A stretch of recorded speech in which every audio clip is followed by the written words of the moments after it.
Perkenalkan, nama saya Mirda dengan NIM 223010214002. Di sini saya akan menjelaskan yaitu tentang sistem saraf.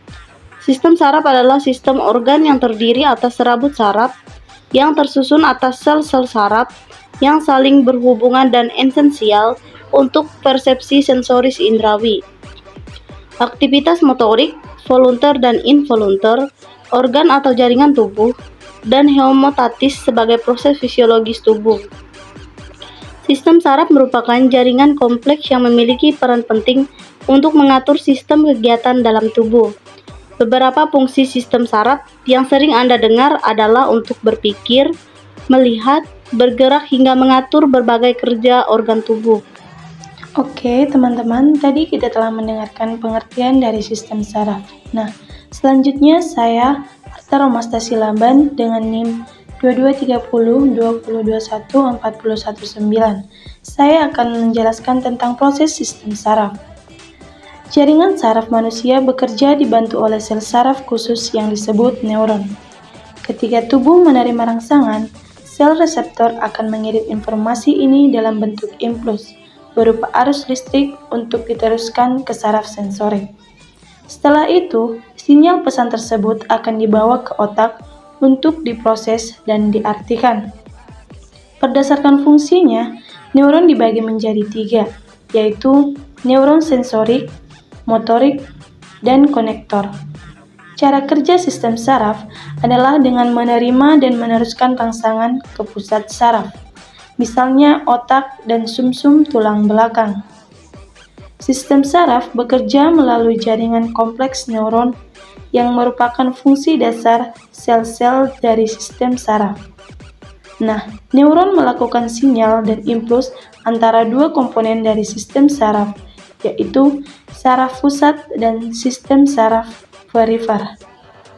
Nah, kita tahu otak dan sumsum tulang belakang kita ternyata dilindungi oleh tulang tengkorak dan tulang belakang. Ringkasnya, kita tahu bahwa sistem saraflah yang menerima, mengolah, dan menyampaikan rangsangan dari seluruh organ, sehingga kita bisa menggerakkan atau melakukan gerakan-gerakan dalam aktivitas kita.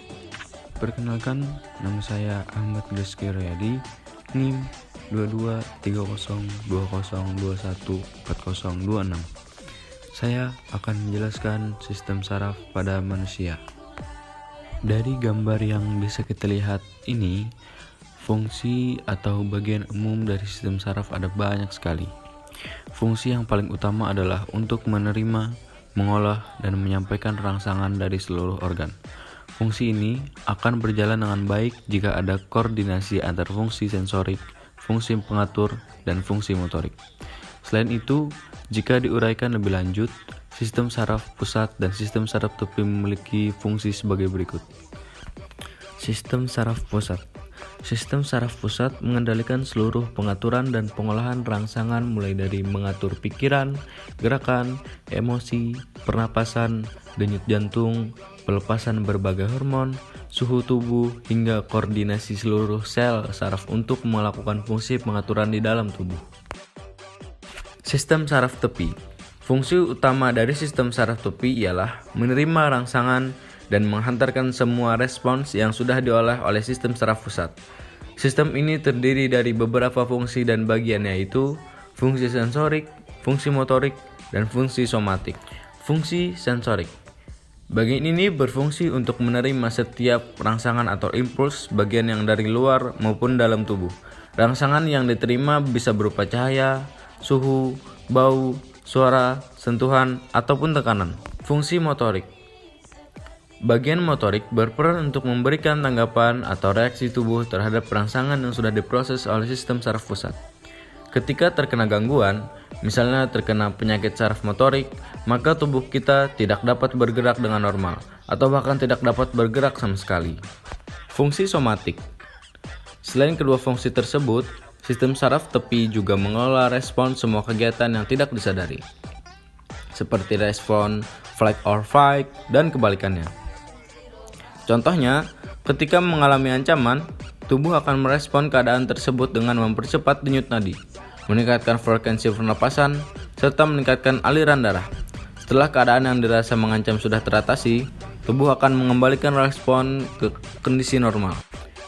Beberapa penyakit tertentu seperti gegar otak, meningitis, penyakit Alzheimer, penyakit Parkinson, multiple sclerosis, dan kanker otak dapat menyebabkan terganggunya fungsi sistem saraf pusat. Sistem saraf memiliki fungsi yang sangat penting bagi tubuh. Oleh karena itu, jika mengalami gejala-gejala yang berhubungan dengan sistem saraf, sebaiknya Anda segera memeriksakan diri ke dokter untuk memastikannya, penyebabnya, dan mendapatkan penanganan yang tepat. Perkenalkan, nama saya Yoga Kusumarestu dengan NIM 2230 2021 4024. Di sini saya akan menjelaskan macam-macam sistem saraf. Sistem saraf dibagi menjadi dua bagian, yaitu sistem saraf pusat dan sistem saraf tepi. Sistem saraf pusat terdiri dari otak dan sumsum tulang belakang. Sementara sistem saraf tepi terdiri dari sistem saraf somatik dan otonom. Kedua sistem ini bekerja sama untuk mengendalikan seluruh aktivitas di dalam tubuh, baik yang disadari maupun tidak disadari. Sumsum tulang belakang adalah jaringan lunak yang berada di tengah tulang belakang. Sumsum tulang belakang merupakan tempat diproduksinya sel darah merah, keping darah, dan sel darah putih. Tanpa sel darah yang diproduksi di sumsum tulang belakang, tubuh Anda tidak akan berfungsi dengan baik. Sistem saraf somatik adalah saraf yang membawa informasi dari dan ke sistem saraf pusat. Saraf ini adalah sistem yang bekerja sama dalam kesadaran kita. Misalnya perintah untuk menggerakkan tangan, membuka mulut, bereaksi ketika memegang suatu benda, dan contoh lainnya. Sistem saraf otonom adalah sistem saraf yang berfungsi untuk mengontrol aktivitas tubuh yang telah terjadi tanpa kita sadari, seperti tekanan darah, detak jantung, hingga suhu tubuh. Perkenalkan, nama saya Reza Putra, NIM 2230 10 21 40 04.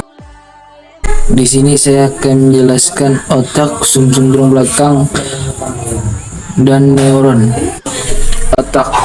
Otak adalah salah satu organ yang paling kompleks dalam tubuh manusia. Organ ini tersusun dari sejumlah jaringan pendukung dan miliaran sel saraf yang saling terhubung. Sumsum tulang belakang adalah jaringan lunak yang berada di tengah tulang belakang. Sumsum tulang belakang merupakan tempat produksinya sel darah merah, keping darah, dan sel telur darah putih. Tanpa sel darah yang diproduksi di sumsum tulang belakang, tubuh Anda tidak akan berfungsi dengan baik. Neuron adalah unit kerja sistem saraf pusat terdiri dari 12 nervus cranial. Semua nervus spinal dan cabangnya punya fungsinya sebagai pengantar informasi berupa rangsangan atau impuls